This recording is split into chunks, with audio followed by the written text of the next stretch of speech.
कि झारखंड से चुनाव के नतीजों से उन्होंने कुछ सीख ली, उनकी पार्टी ने कुछ सीख ली। और जो सबसे झारखंड मुक्ति मोर्चा के केंद्रीय महासचिव सुप्रियो भट्टाचार्य ने भी दिल्ली में चुनाव जीतने पर भाजपा को बधाई दी है।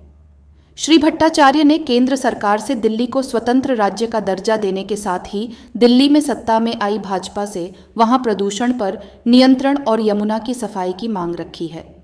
हालांकि श्री भट्टाचार्य ने यह आरोप भी लगाया कि भाजपा ने दिल्ली में सत्तासीन आम आदमी पार्टी को हमेशा दबाने और कुचलने का प्रयास किया।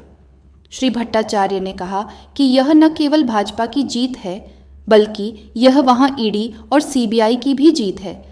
उन्होंने आरोप लगाया कि केंद्र में बैठी भाजपा एलजी के सहारे दिल्ली सरकार के कार्यों को प्रभावित करने की भरसक कोशिश करती रही।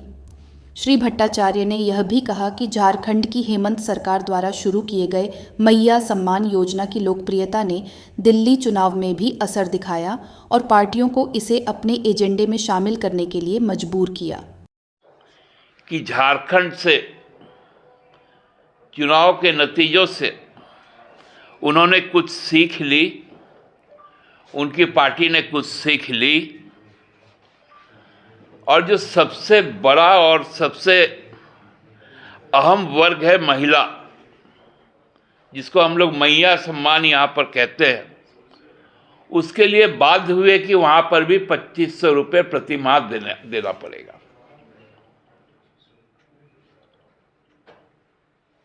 ये एक बड़ी उपलब्धि हेमंत जी की रही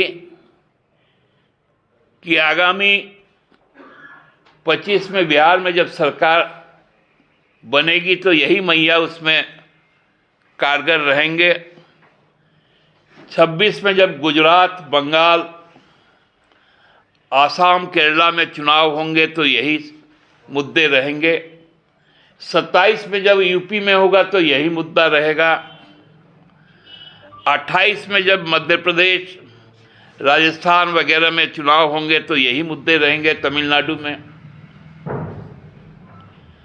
यानी जो हेमंत बाबू ने कहा कि 2029 तक महिला सशक्तिकरण, आर्थिक सशक्तिकरण का जो रास्ता हेमंत बाबू ने दिखाया, उस पर मुहर लगा।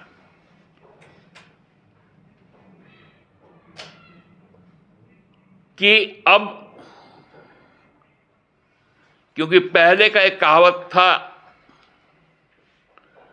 What Bengal thinks today, India thinks tomorrow। अब हमको लगता है हेमंत बाबू ने ये नैरेटिव सेट कर दिया। What Jharkhand does today, India follow tomorrow। बहुत बहुत धन्यवाद।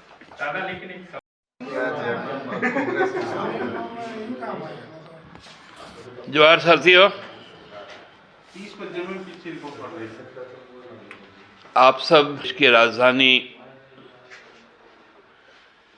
दिल्ली राज्य क्षेत्र में, जिसको हम लोग कह सकते हैं एनसीआर दिल्ली में, जो विगत 5 तारीख को चुनाव हुआ था, उस चुनाव के नतीजे अब धीरे धीरे सामने आ गए हैं और भारतीय जनता पार्टी की वहाँ सरकार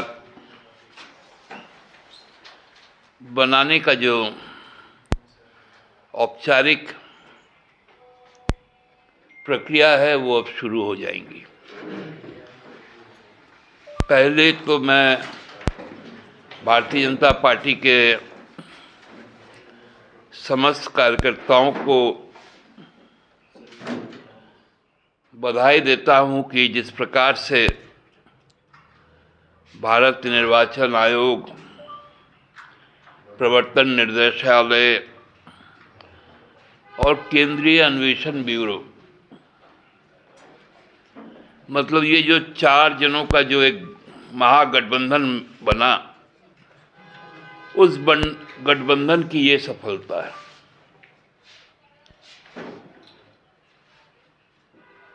और ये गठबंधन बनाने में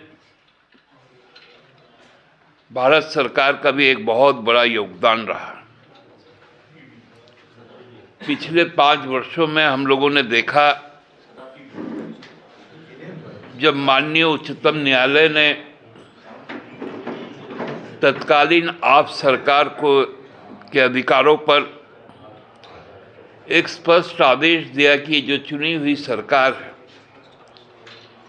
वही सरकार कार्यकारी प्रमुख होती है, लेकिन केंद्र सरकार ने अपने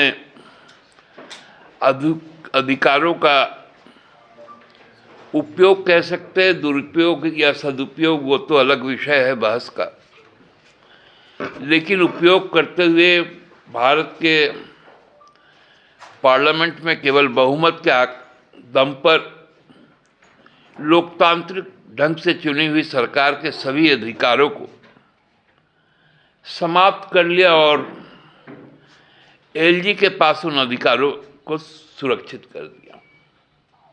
विडंबना है। इसलिए आप लोगों ने जब जब पूछा कि आप लोगों का रुख क्या है कांग्रेस का और आपको लेकर, हमने इसलिए शांति बरती क्योंकि हमको लगा कि आम आदमी पार्टी में कुछ निर्णय उनके आंतरिक बहुत गलत हुए, चाहे वो हरियाणा हो या दिल्ली हो।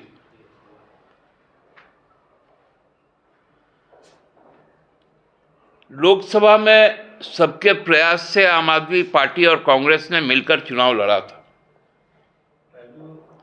वो अलग चीज है कि परिणाम क्या हुआ था, लेकिन लड़ने का काम जरूर किया था। हमारी आशा थी कि इस बार भी उसी तरह का एक फॉर्मूला होगा, लेकिन आम आदमी पार्टी ने पहले ही आगे बढ़कर कह दिया कि मैं कांग्रेस के साथ चुनावी गठबंधन में नहीं जाऊंगा और स्वतंत्र लड़ूंगा। तो हमारे मित्र दल कांग्रेस के पास भी और कोई नतीजा नहीं था सिवाय कि उनको भी चुनाव लड़ना था, क्योंकि वो भी एक राजनीतिक दल है और राष्ट्रीय राजनीतिक दल है और राष्ट्रीय क्षेत्र दिल्ली में चुनाव हो रहा है। और जो नतीजे सामने आ रहे हैं कि एक भयंकर भूल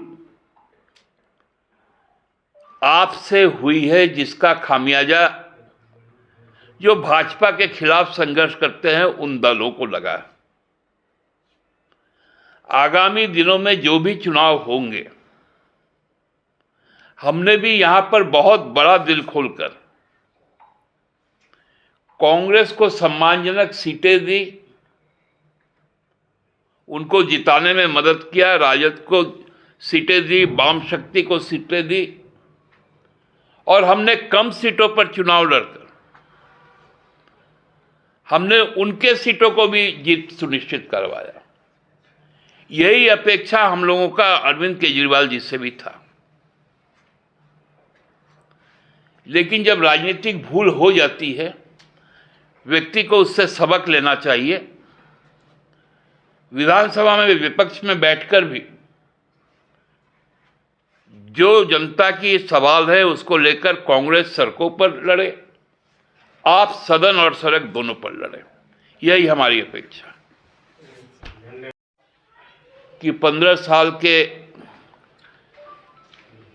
आदरणीय शीला दीक्षित जी के स्वर्णिम कालखंड के बाद 11 साल के अरविंद केजरीवाल जी के संघर्ष कालखंड के बाद जब दिल्ली में एक सरकार बन रही तो सबसे पहले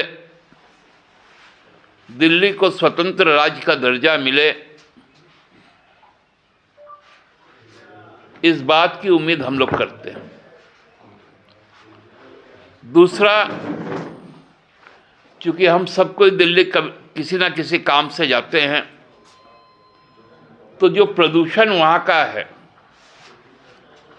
और जो बुरा हाल यमुना जी का है, जो एक पूरे यमुना के अगल बगल के 10 किलोमीटर के इलाके में जो एक हमेशा से दुर्गंध फैली रहती है, वो ये यमुना के सफाई के बाद पूरा हो जाए। इसकी भी हम लोग कामना करते हैं।